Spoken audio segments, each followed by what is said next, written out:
कि जानकी अलैछि परान की अलैछि यो जानकी अलैछि परान की अलैछि खाका मगहिया कनी सब गोटे एक बेर दुनू हाथ खोल दियो त कि खाका मगहिया पानियो पानी जानकी अलैछि खाका मगहिया पानियो पानी जानकी अलैछि जानकी अलैछि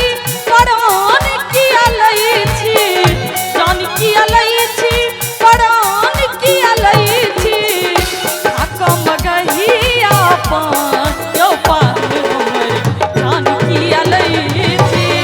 खाका मगहिया पानियो पानी जानकी अलैछि।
सब गटे कर जोरदार ताली बजा दियो तो दोनों हाथ उठाकर कने पीछा से हो कि चुनी लिया हमारा परानियो पामने जानकी अलैछि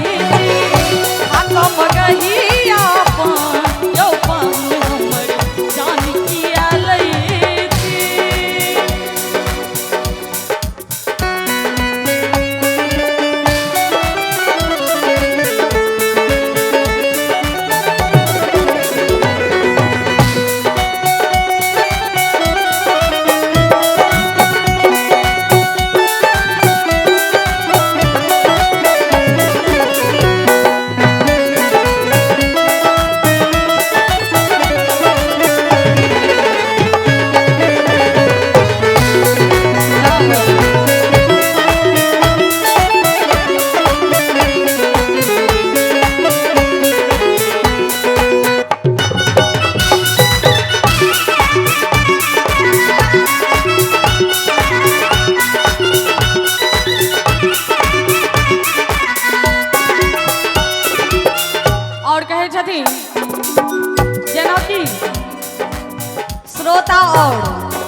एगो कलाकार के बीच में प्रेम होय छै, बहुत रिश्ता में प्रेम होय छै त कहै छथिन देखते अहाँ के हो जाई बिहवल नैना निहारैत सुधि बुद्धि बिसरल।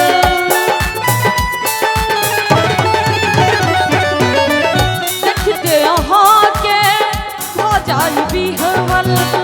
नैना निहारैत सुधि बुद्धि बिसरल। जुनि करू एतेक गुमान जुनि करू एतेक गुमान